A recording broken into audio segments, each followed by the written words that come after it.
வருகின்றார். அப்படியே கொலுவிருக்கும் இறைவனாகிய சிவபெருமான் ஆதிபரா சக்தியும் ஆதிமூல கணபதியும் இளைய மகன் வடி வேலவனோடு தலையிலே கங்காதேவியும் சுமந்து கொண்டு கழுத்திலே திரு நாகத்தையும் அணிந்து கொண்டு திருநீலகண்ட பகவானாகிய சிவபெருமான் ஆண் மழுவும் சூலமும் கையிலே ஏந்தி கொண்டு ஆதி கையிலே இப்படி அரணார் சிவன் கொலுவிருந்து வருகின்ற பொழுது பார்த்தார் இறைவனாகிய பகவான் ஏக கைலாசத்திலே இது நாள் இதுவரைக்கும் 30 கோடி தேவர்களும் 48,000 கோடி ரிஷிமார்களோடு நாமல் கொலுவிருந்து வருகின்றோம். அப்படி நாமல் கொலுவிருந்து வந்தாலும் அன்றாடம் நாமளே இந்த தேவர்களும் மூவர்களும் வணங்கி வருகின்றார்கள். உலகம் தோன்றிய நாள் முதலாக இவர்கள் எல்லாம் நாமளை வணங்கி என்ன பயன் இருக்கு?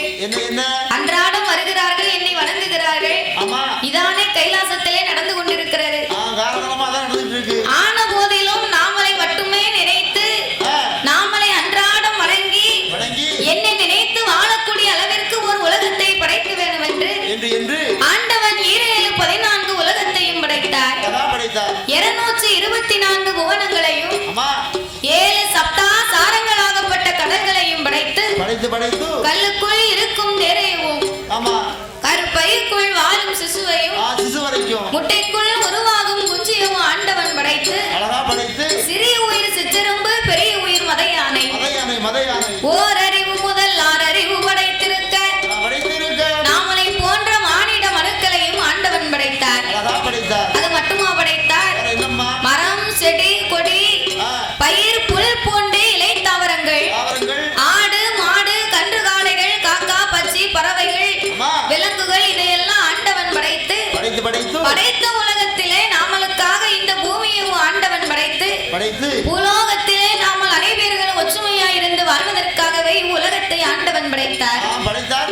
இந்த உலகத்தை படைத்தாலும் யார் இன்னைக்கு ஒத்துமையா இருக்காங்க? அத சொல்லு. நீ நல்லா தானே எனக்கு பிடிக்கல.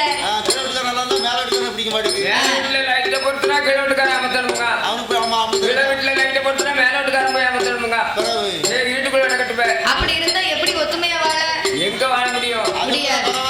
இந்த ஆளக்கார வர இடத்த பார்த்தா ஒரு நாள் போட மாட்டாங்க, வர விட மாட்டாங்க. அப்ப ஆண்டவன் நாமளுக்காக இந்த உலகத்தை படைத்தார் இல்லையா? படைத்த உலகத்திலே இரவு என்றும் பகல் என்றும் அல்லும் பகலும் 60 நாளிகையை ஆண்டவன் உண்டு செய்தார். 60 நாளிகை என்று சொன்னால் அது எத்தனை மணி நேரம்? 60 நாளிகை என்றால் அது ஒரு 24 மணி நேரங்கள். 24 மணி நேரம் என்பதே ஒரு நாள். ஒரு நாளை ஆண்டவன் படைத்து பகலெல்லாம் நாமளுக்கு ஓய்வில்லா உழைப்பை கொடுத்தார். இரவு முழுவதும் ஓய்வெடுக்கும் நித்திரை உறக்கத்தை ஆண்டவன் படைத்தார். தூக்கத்தை கொடுத்தார். ஆமா, இரவுல மாத்திரம் உழைப்பு, பகல்ல தூக்கம். யாருக்கு? நமக்கு பகல்லையும் வேலை, இரவுலையும் வேலை. ஞாயிற்றுக்கிழமை தான் உனக்கு லீவு.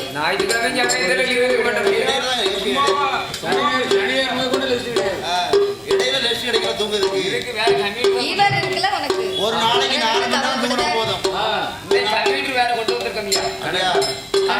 நாளைக்கு 4 மணி நேரம் தூங்கினா போதும். அதாவது குறைஞ்சது ஒரு நாளைக்கு 5 மணி நேரமாவது தூங்கணும். கண்டிப்பா தூங்கணும் அப்படின்னு சொன்னா ஒரு 8 மணி நேரம் உறங்கலாம். அதையும் தாண்டி நமக்கு நேரம் இல்லை அப்படின்னா ஒரு 5 மணி நேரமாவது உறங்கணும். அதுதான் உடம்புக்கு நல்லது.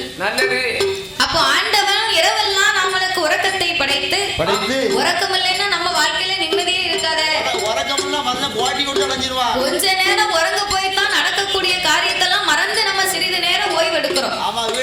சீதேவி இருக்கணும், மூதேவி இருக்கணும், மூதேவியும் வரணும். என் பொண்டாட்டி என்ன அடிக்கடி சொல்லுதா, எப்படி மூதேவி என் கிட்ட வராத, உன்னை பார்த்தா பிடிக்க மூதேவி என் கிட்ட வராத அப்படிங்க. ஏன் உங்களை பார்த்து சொல்லுதா? என்ன பார்த்து மூதேவி மூதேவி பேச என்ன பார்த்து. அப்போ வீடான வீட்டுல நல்லதும் இருக்கும் கெட்டதும் இருக்கும். உலகத்துல 3 பேருக்கு தூக்கம் வராது. யாருக்கெல்லாம் தெரியுமா? நோய் கொண்டவனுக்கு தூக்கம் வராது. சரி. காம கொண்டவனுக்கும் தூக்கம் வராது. சரி, சரியா? அதே மாதிரி அப்படி இன்னொருவனுக்கு தூக்கம் வராது. யாருக்கு?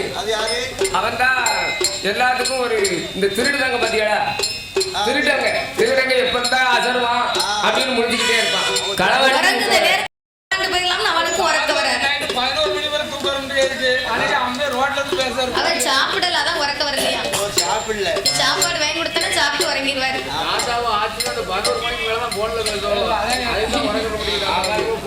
பார்த்தாங்க என்ன அப்ப நீங்க போடுற பேச்சுக்கு நான் தாத்தா செவிலியான போய் ஒரு முக்கு முடங்கி போய் படுத்து